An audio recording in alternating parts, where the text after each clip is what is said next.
नमस्कार दोस्तों, जय हिंद। स्वागत है आप सभी का यूपी रेगुलर क्लासेस की ऑनलाइन प्लेटफॉर्म पे। और यूपी पुलिस कांस्टेबल के री एग्जाम के लिए बहुत ही बेहतरीन प्रैक्टिस सेट रेगुलर आपको कराया जाता है शाम को 5 बजे।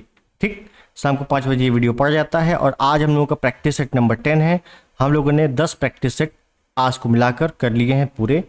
टॉप 50 क्वेश्चन आज के लिए बहुत इंपॉर्टेंट है, जो कि आपको परीक्षा में डायरेक्ट देखने को मिल सकते हैं। ठीक, थोड़ा सा स्टैटिक पोर्शन भी आज के इस प्रैक्टिस सेट में ऐड है, तो पूरा वीडियो देखना। बहुत ही बेहतरीन क्वेश्चन है और क्वेश्चन को हो सके तो रट डालना और जो भी एक्सप्लेनेशन है उनको कॉपी में नोट कर लेना अगर ना पता हो तो। ठीक है, तो चलिए शुरुआत करते हैं इसकी सेशन की।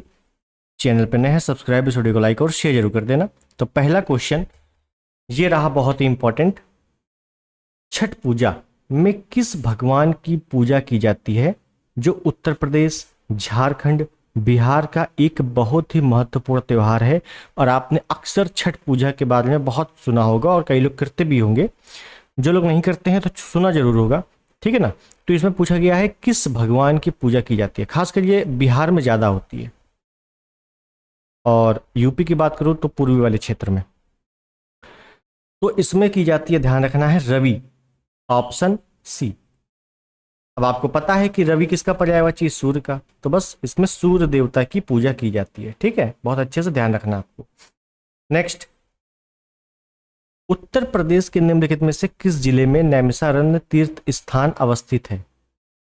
नैमिषारण्य, नैमिषारण्य में कई प्रकार के क्वेश्चन बनते हैं। पहला, एक तो नैमिषारण्य कहाँ पे स्थित है।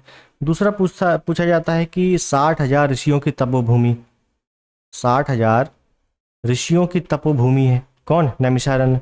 तो ये भी कहाँ पे है? तो याद रखना है, जो आपको पड़ता है सीतापुर में। और सीतापुर में एक मेला लगता है, परिक्रमा मेला, परिक्रमा मेला। तो ध्यान रखना है, परिक्रमा मेला बहुत पूछा जाता है। कहाँ लगता है? सीतापुर में। ठीक, कल के प्रैक्टिस सेट में मेले थे लेकिन परिक्रमा नहीं आया था कहीं भी, इस वजह से बता रहा हूँ आज। ठीक है, चलो नेक्स्ट। निम्नलिखित में से किस नृत्य का मूल उत्तर प्रदेश है जो शास्त्रीय नृत्य के 8 रूपों का हिस्सा है? पहली चीज, शास्त्रीय नृत्य कितने हैं? 8 हैं। बहुत अच्छे से ध्यान रखना। 8वां कौन सा है? ये कई बार आ चुका है। तो 8वां है सत्रिया। सत्रिया ये कहाँ का है? सत्रिया ये है असम का। ठीक, फिर पूछा गया है कि यूपी का कौन सा है? तो यूपी का है कथक। देखो, कथक कथकली में कंफ्यूजन मत होना, कथक आपका यूपी का है। ये देखो, ये सत्रिया लिखा हुआ है, ये आपका असम का है। बाकी तमिलनाडु, सॉरी केरल, कहाँ का है? केरल का। भरतनाट्यम तमिलनाडु का है। ठीक है, चलो नेक्स्ट। महाकुंभ मेले की तिथि खगोलीय रूप से सूर्य, चंद्रमा और डैश की स्थिति का अध्ययन करने के बाद निर्धारित की जाती है। तो महाकुंभ मेला, महाकुंभ आपको पता है प्रत्येक 12वें वर्ष में महाकुंभ का आयोजन होता है 4 जगहों पर, प्रयागराज, हरिद्वार, नासिक, उज्जैन। ठीक, तो खगोलीय रूप से किसका अध्ययन करके ये तिथि निकाली जाती है 12वें वर्ष में? ध्यान देना है, बृहस्पति। बृहस्पति एक ऐसा ग्रह है जिसके द्वारा ये तिथि निकाली जाती है। क्यों? क्योंकि इसका जो परिक्रमण काल है, परिक्रमण काल वो 12 वर्ष का है और महाकुंभ भी कब लगता है? 12वें वर्ष में लगता है। तो इस वजह से ये किसका लॉजिक बन जाता है। ठीक है, ध्यान रखना है। नेक्स्ट, उत्तर प्रदेश के बटेश्वर मेले की सबसे महत्वपूर्ण विशेषता है। तो उत्तर प्रदेश में एक मेला लगता है बटेश्वर मेला। तो पूछा गया है इसकी विशेषता क्या है।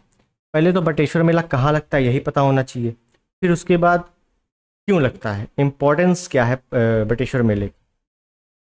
तो पहली चीज, बटेश्वर मेला आपका आगरा में लगता है। कहाँ लगता है? आगरा में। और क्यों लगता है? तो भैया ये एक पशु मेला है, ऑप्शन बी पशु मेला है। ध्यान रखना है, बटेश्वर मेला आगरा में लगता है और ये एक पशु मेला है। ठीक है, आगरा में ही एक मेला लगता है, बहुत ही प्रसिद्ध मेला है, हिंदू मुस्लिम दोनों आते हैं इसमें। हिंदू मुस्लिम एकता का प्रतीक माना जाता है, हिंदू मुस्लिम एकता का प्रतीक। उस मेले का नाम है सुलहकुल मेला, सुलहकुल का मेला, सुलहकुल। मतलब ऐसे याद कर लो कि सुलह हो गई, हिंदू मुस्लिम में सुलह हो गई, तो ऐसे सुलहकुल। ठीक है, कहाँ लगता है? आगरा में, हिंदू मुस्लिम एकता का प्रतीक है। नेक्स्ट, हरदौल कथा विशेष रूप से डैश के लोकगीत है जो कि उत्तर प्रदेश एवं मध्य प्रदेश में फैले हुए हैं। हरदौल कला, अब ये हरदौल कला कहाँ का है? तो देखो हरदौल कला कहाँ का है, अगर आपको ये नहीं भी याद है और अगर आपने थोड़ा सा लॉजिक यूज कर लिया तो आपको पता लग जाएगा। क्यों? क्योंकि कुछ बोला गया है उत्तर प्रदेश और मध्य प्रदेश फैले हुए हैं, दोनों में फैले हुए हैं। दोनों में सिर्फ एक ही जगह है बुंदेलखंड, जो कि यूपी एमपी में दोनों में पड़ता है। दोनों का बहुत ही बड़ा बॉर्डर है बुंदेलखंड। ठीक, अवध आपका बिल्कुल नहीं है, ब्रज तो आपका पश्चिमी क्षेत्र है, मिर्जापुर भी आपका नहीं है, क्या है? बुंदेलखंड। तो याद रखना है हरिऔध कला कहाँ का है? विशेष रूप से बुंदेलखंड का है, और ये मध्य प्रदेश और उत्तर प्रदेश दोनों का है। ठीक, नेक्स्ट, राधा के जन्म स्थान के रूप में निम्न में से किस स्थान को जाना जाता है? तो राधा जी का जन्म कहाँ हुआ था ये पूछा गया है हमसे। सिंपल सा क्वेश्चन है और कई लोगों को पता होगा, जहां पर लठमार होली मनाई जाती है। लठमार होली कहाँ? Barsana, option D. ठीक है, तो ये राधा जी का जन्म स्थान है। ठीक, नेक्स्ट, क्या बोला गया है कि भोजन के समय खाद्य पदार्थों को सजाने की औपचारिक परंपरा निम्नलिखित में से कौन सी है? देखिए यूपी जीके में इस टाइप के क्वेश्चन आपको मिल जाएंगे, अक्सर मिल जाएंगे। आपसे यूपी जीके का मतलब ये नहीं कि यूपी की विशेषताएं बोलेगा, ये भी इस टाइप के क्वेश्चन भी आपके यूपी जीके का क्वेश्चन है। ठीक है, इसको अलग कुछ मत समझ लेना, यूपी जीके का ही क्वेश्चन है। ठीक है, तो भोजन के समय खाद्य पदार्थ मतलब खाना को सजाने की औपचारिक परंपरा को निम्नलिखित में से कौन है? जरदोजी, चिकनकारी, खरीजा, दस्तरखान। तो बहुत अच्छे से याद रखना, दस्तरखान। ठीक, दस्तरखान जो है ये भोजन को सजाने की एक परंपरा, औपचारिक परंपरा है। ठीक, दस्तरखान। नेक्स्ट, नृत्य और संगीत की एक शैली से संबंधित लखनऊ घराना का दूसरा नाम क्या है? मोस्ट इंपॉर्टेंट क्वेश्चन है। लखनऊ घराना का दूसरा नाम, पहले बात तो लखनऊ घराने से कौन कौन से लोग संबंधित हैं, बनारस घराने से कौन कौन से लोग संबंधित हैं। ये शायद 8वें और 9वें ये दोनों प्रैक्टिस सेट में भरपूर क्वेश्चन आए हैं, तो इनको जरूर देख लेना। ठीक है ना, घरानों से संबंधित यहाँ से आपका क्लियर हो जाएगा। तो लखनऊ घराने का दूसरा नाम बोला गया है, ध्यान रखना है लखनऊ। अगर मैं थोड़ा सा यहाँ पर लॉजिक बताऊँ तो लखनऊ आपको थोड़ा सा, अगर मान लो ये उत्तर प्रदेश है तो लखनऊ आपको थोड़ा सा इधर पड़ रहा है। अगर मैं इसको पूरे को उत्तर प्रदेश मान लूँ तो लखनऊ आपको थोड़ा सा इधर है। थोड़ा सा इधर का मतलब है कि थोड़ा सा पूर्वी क्षेत्र है, तो बस पूरब घराना ऐसे याद कर सकते हो। ठीक है, तो लखनऊ घराने का दूसरा नाम क्या है? पूरब घराना। बहुत अच्छे से ध्यान रखना। ठीक, नेक्स्ट, उत्तर प्रदेश राज्य में गढ़ मेला प्रतिवर्ष कहाँ आयोजित किया जाता है? गढ़ मेला। और जब भी गढ़ मेला आ जाए तो एक चीज याद रख लेना है कि गढ़ जहां भी आ जाए तो आप चले जाओगे गढ़ मुक्तेश्वर। देखो गढ़ इसमें भी है, गढ़ इसमें भी है, तो सिंपल सी क्वेश्चन है, ऑप्शन सी ज्यादा लोग कर लेंगे, जिनको नहीं भी पता है वो भी कर देगा। अब ये गढ़ मुक्तेश्वर है कहां पर? तो ये है भैया हापुड़ में। ध्यान रखना कहां पे है? हापुड़ में। ठीक है, नेक्स्ट, निम्न में से किस शहर में कुंभ मेला लगता है? कुंभ मेला, अब कुंभ मेला जो महाकुंभ है अभी मैंने आपको बताया, महाकुंभ प्रत्येक 12वें वर्ष में लगता है। कहाँ कहाँ लगता है? तो देखो एक जगह है प्रयागराज। आपसे ये पूछा जाता है कहाँ पर नहीं लगता है, उस कहाँ जहाँ जहाँ लगता है वो आपको पता होना चाहिए। प्रयागराज, हरिद्वार, नासिक, उज्जैन, ये 4 जगह पर आपका महाकुंभ लगता है। और किन किन नदियों के मध्य, तो आपको पता है संगम, इलाहाबाद में संगम ही है, हरिद्वार में गंगा नदी है, नासिक में आपकी गोदावरी है, गोदावरी नदी, और उज्जैन में आपकी क्षिप्रा नदी। ठीक, तो ये आपको बहुत ही इंपॉर्टेंट याद रखना है। तो क्या ऑप्शन हो जाएगा? Option B is the right. ठीक, इलाहाबाद। ठीक, नेक्स्ट, जौनपुर में डैश के द्वारा निर्मित अटाला मस्जिद अन्य मस्जिदों के निर्माण के लिए एक मिसाल या मॉडल बन गई है। जौनपुर, कुल मिला के देखो यहाँ पे आपको हो सकता है क्वेश्चन लंबा है तो कई लोग घबरा जाएं कि यार क्वेश्चन लंबा है, क्वेश्चन बहुत ही हार्ड है, जबकि ये हार्ड बिल्कुल नहीं है। सिंपल सा क्वेश्चन बोला गया है कि देखो जौनपुर में एक है अटाला मस्जिद, अटाला मस्जिद, तो इस अटाला मस्जिद को किसने बनवाया? बस ये क्वेश्चन बोला गया है। तो अब देखिए अटाला मस्जिद को बनवाया था सरकी शासकों ने, लेकिन नाम अगर नहीं भी पता होगा तो भी आपको इतना दिख रहा है कि सरकी लिखा हुआ है केवल ऑप्शन बी में। तो सरकी शासक ने अटाला मस्जिद का निर्माण करवाया था। कहां पर? जौनपुर में। अगर मैं जौनपुर की बात कर लूं तो जौनपुर में एक चीज याद रखना है, जौनपुर नगर की स्थापना फिरोज शाह तुगलक ने करवाई थी अपने भाई जौना खां की याद में। तो जौना खां से जौनपुर बन गया। जौनपुर को ही भारत का सिराज कहा जाता है, भारत का सिराज या सिराज ए हिंद कहा जाता है। ठीक है। और जौनपुर जो है शिक्षा का केंद्र माना जाता था प्राचीन समय में, या सरकी शासकों के समय में शिक्षा का प्रमुख केंद्र। जो शेर शाह सूरी है ना, उसने शिक्षा जौनपुर में ही ग्रहण की थी। ये भी आपसे क्वेश्चन पूछा जा चुका है। ठीक है, तो इसको ध्यान रखना है।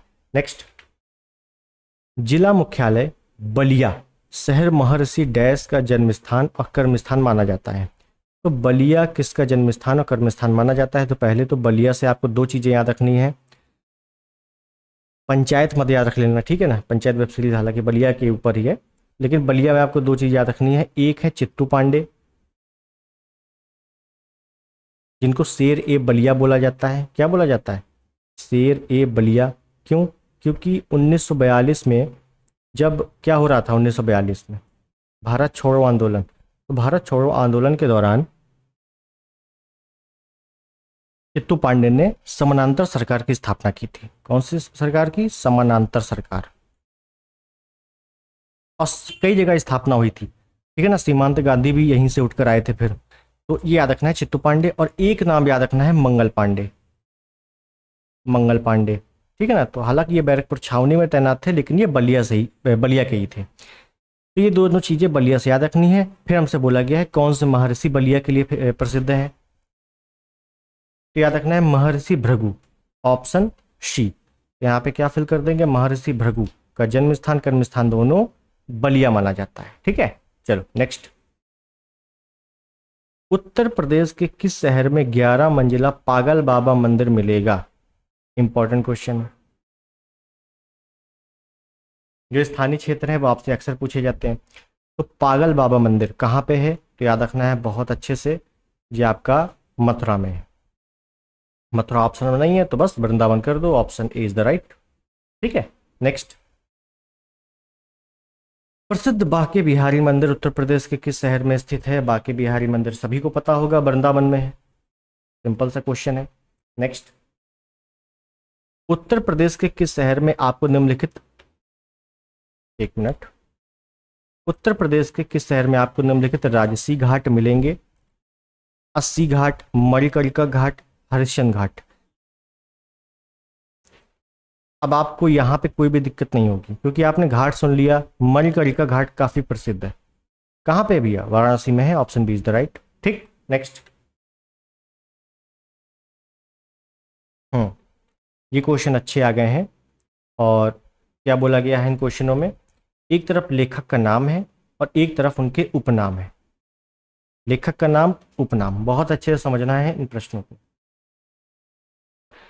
सूर्यकांत त्रिपाठी निराला, भाई आपने अगर पूरा नाम पढ़ा हो, सूर्यकांत त्रिपाठी निराला, बचपन में बहुत पढ़ा होगा त्रिपाठी निराला। तो ए का संबंध सी से हो गया, मतलब तीसरे से हो गया। तो ए का होगा 3, और ए का 3 इसमें भी है, इसमें भी है, इसमें भी है, इसमें भी, चारों में है।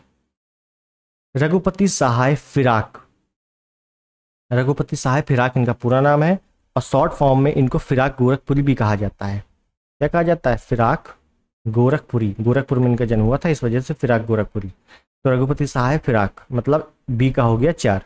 अब बी का 4 इसमें भी है, इसमें भी है, इस पे नहीं है, इस पे नहीं है, तो मतलब बी डी तो कहीं से नहीं हो सकता। ठीक, उसके बाद बैद्यनाथ मिश्र, इनका उपनाम या किससे संबंधित है ये? बैद्यनाथ मिश्र। तो ये संबंधित है भैया नागार्जुन से। और धनपत राय किसकी है? आपको पता ही है, मुंशी प्रेमचंद की है। ठीक है ना, सिंपल सा क्वेश्चन है। तो option C is the right, option C is the right. अब देखो ये क्वेश्चन एक तरीके से हार्ड, मॉडरेट टू हार्ड बोल दूं, है ना, मॉडरेट टू हार्ड, इस टाइप के क्वेश्चन आपको यूपीपी में देखने को मिल सकते हैं। ठीक, नेक्स्ट। निम्नलिखित में से कौन सा एक सही सुमेलित नहीं है? अमीर खुसरो एटा, मिर्जा गालिब आगरा, जोश मलिहाबाद, जिगर गोरखपुर। देखते हैं।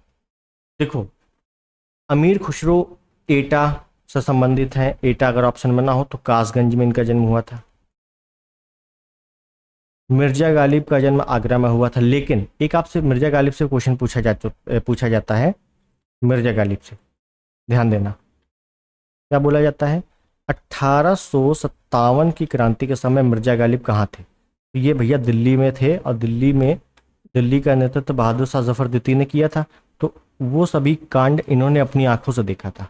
ठीक है, तो ये याद रखना है, मिर्जा गालिब 1857 की क्रांति के समय दिल्ली में थे, लेकिन ये रहने वाले, इनका जन्म कहाँ हुआ था? तो आगरा में हुआ था। जोश, जोश आपके मलिहाबाद लखनऊ से संबंधित है, लखनऊ। और जिगर, जिगर आपके मुरादाबाद से संबंधित है। कहाँ से? मुरादाबाद से। गोरखपुर गलत है, गोरखपुर से आपको याद आ गया होगा फिराक गोरखपुरी, रघुपति सहाय फिराक गोरखपुरी। ठीक, तो option D is the right. Next, इनमें से क्या उत्तर प्रदेश में नहीं है? विश्वनाथ मंदिर, अस्सी घाट, आगरा किला, विक्टोरिया मेमोरियल। बताइए, इससे सिंपल क्वेश्चन कहीं हो सकता है क्या? बिल्कुल नहीं। आगरा किला तो आगरा ही में होगा, ये तो यूपी में है। अस्सी घाट आपका बनारस में है, वाराणसी।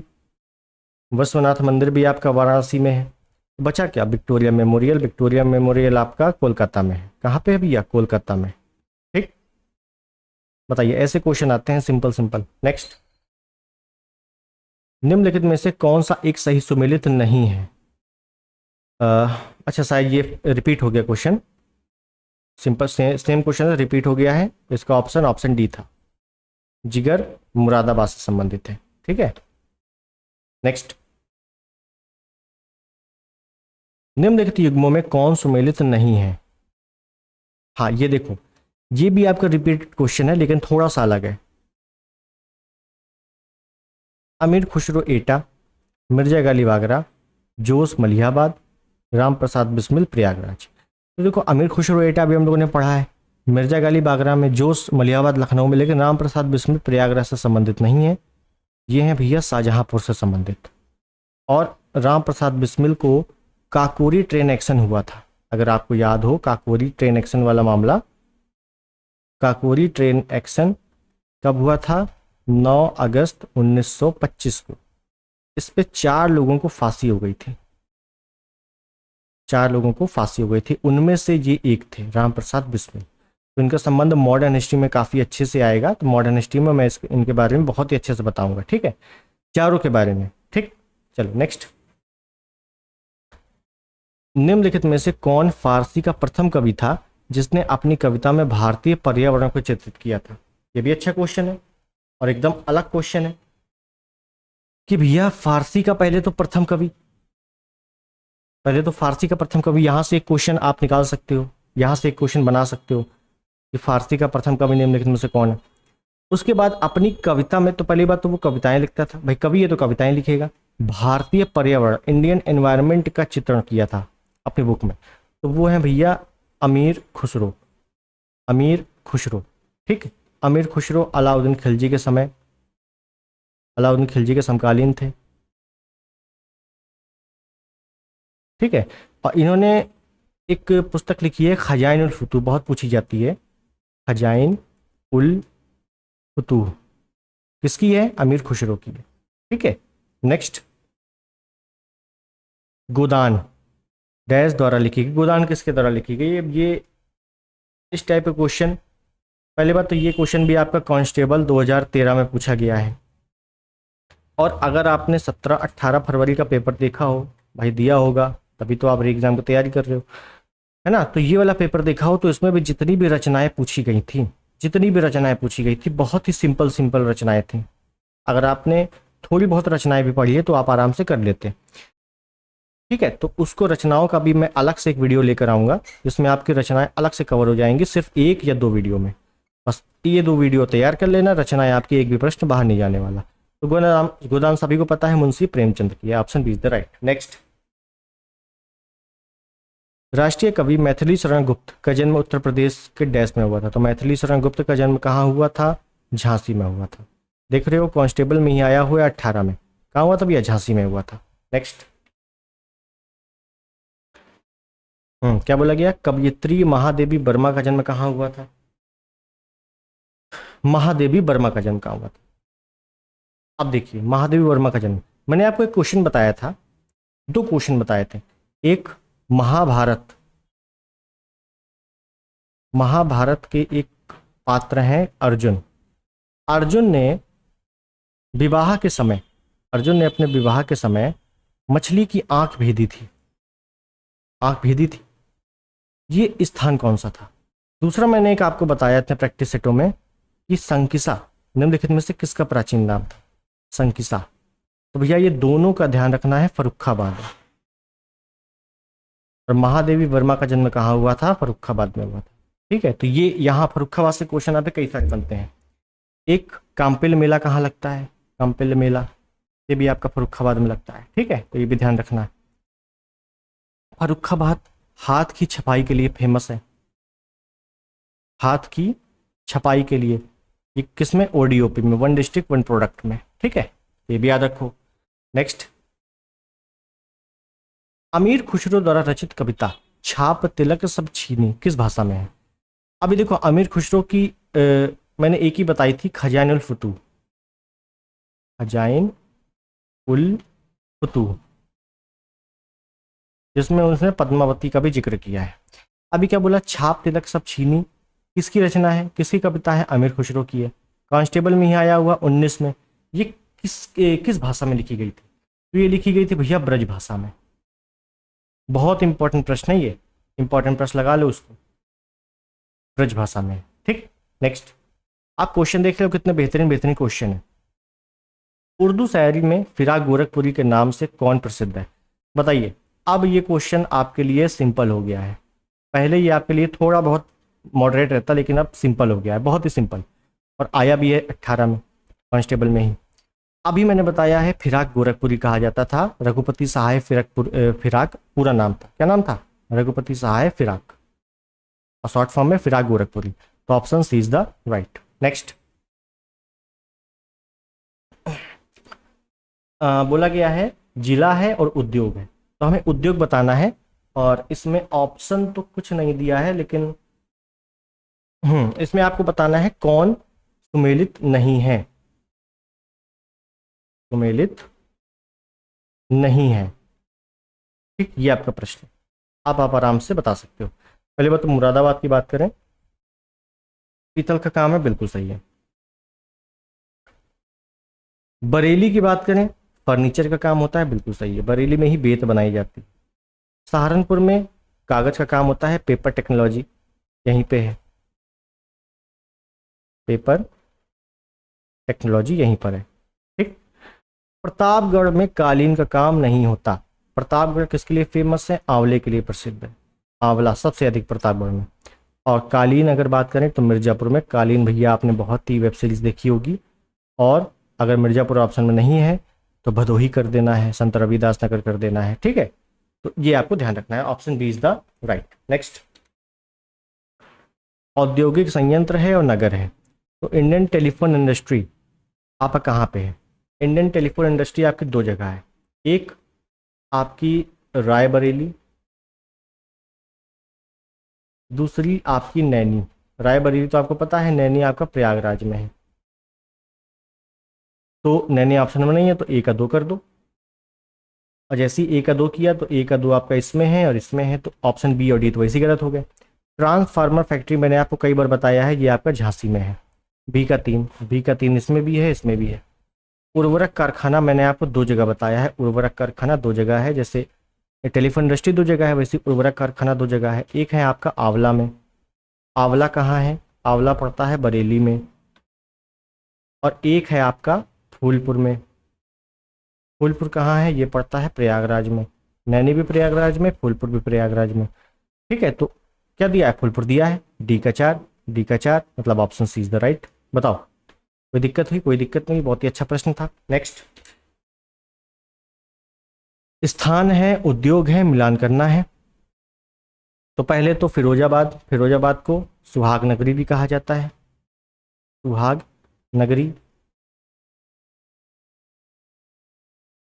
और फिरोजाबाद में क्या है? सुहाग नगरी में कांच की चूड़ियाँ बनती हैं। ए का 2, ए का 2 आपका इसमें है, इसमें है, तो मतलब बी और डी तो वैसे ही गलत हो गए।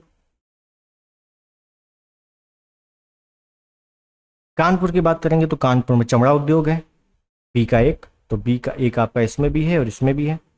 उसके बाद सहारनपुर, सहारनपुर देखो आप, सहारनपुर में मैंने बताया था कागज, पेपर टेक्नोलॉजी, तो बस कागज लोग दिए लिखा हुआ है पेपर टेक्नोलॉजी, तो डी का तीन, डी का तीन, मतलब option C is the right. और नजीबाबाद, नजीबाबाद में आपका प्लाईवुड का काम होता है। ठीक, नेक्स्ट, निम्नलिखित में से कौन सुमेलित नहीं है? डीजल लोकोमोटिव वर्क्स वाराणसी में है, ये बिल्कुल सही है, बिल्कुल सही, 100%। इंडियन टेलीफोन इंडस्ट्री दो जगह है, मैंने बताया था, एक रायबरेली और एक नैनी, तो नैनी दिया हुआ है, बिल्कुल सही है। नैनी आपका कहाँ पड़ता है? ये आपका प्रयागराज में है। मॉडर्न तेल शोधक संयंत्र, ऑयल रिफाइनरी यूपी में एक ही है, कहाँ? मथुरा में, बिल्कुल सही है। अब मॉडर्न बेकरीज आपका लखनऊ में नहीं है, मॉडर्न बेकरीज आपका पड़ता है कानपुर में, option C is the right. Next, रोजगार की दृष्टि से उत्तर प्रदेश का सबसे बड़ा उद्योग है, तो रोजगार की दृष्टि से सबसे बड़ा उद्योग कौन सा है? देखो, अगर टोटली देखा जाए कि रोजगार में सबसे अधिक यूपी में लगे हुए हैं कृषि में लोग, लगभग 59.8 समथिंग है, या मैं 60% बोल दूं कृषि में। कृषि के बाद जो लगे हुए हैं वो लगे हुए हैं हथकरघा में, हथकरघा। तो रोजगार की दृष्टि से सबसे बड़ा उद्योग कौन सा हो जाएगा? हथकरघा हो जाएगा। ठीक है, option B is the right. Next, Uttar Pradesh में दिया सलाई उद्योग का प्रमुख केंद्र है। दिया सलाई, दिया सलाई अच्छे से पता होगा किसकी बात हो रही है? माचिस की बात हो रही है। तो माचिस का उद्योग कहाँ पे है भैया? बरेली में है, option A is the right, Bareilly. Moradabad में आपको पता है पीतल का कारोबार है, मिर्जापुर में आपको पता है कालीन का कारोबार है, और सहारनपुर में आपको पता है कागज लुगदी का कारोबार है। अब बरेली में आपका माचिस बनती है। ठीक है, ये भी याद रख लेना, ओडीओपी के तहत है ये। तो ये हमारे जो क्वेश्चन थे आज के प्रैक्टिस सेट के, वो समाप्त हो गए हैं। प्रैक्टिस सेट कैसा लगा? प्लस प्रैक्टिस सेट की बजाय आप ये बताओ कि क्वेश्चंस कैसे लगे। जो क्वेश्चन का लेवल है बहुत ही बढ़िया है, इसमें मैंने यूपीपी के भी क्वेश्चन रखे हैं, हर टाइप के क्वेश्चन है। मतलब कुल मिला के मैं अगर बोलूँ तो इजी भी है आपका, मॉडरेट, ये आपका ज़्यादा है, इजी टू मॉडरेट आपका ज़्यादा है, प्लस मैंने हार्ड वाले क्वेश्चन थोड़े बहुत ही रखे हैं ताकि आज ज़्यादा दिक्कत ना हो।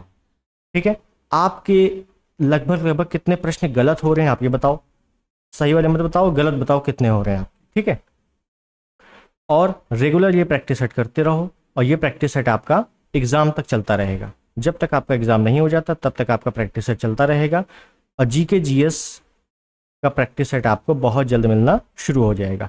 उसमें भी आपके बहुत ही बेहतरीन प्रश्न होंगे, तो बिल्कुल भी मिस मत करना इस चीज़ को। ठीक है ना, जो ये सीरीज चल रही है मिस मत करना। तो ठीक है, मिलते हैं अगले वीडियो में, तब तक के लिए नमस्कार, जय हिंद, वंदे मातरम।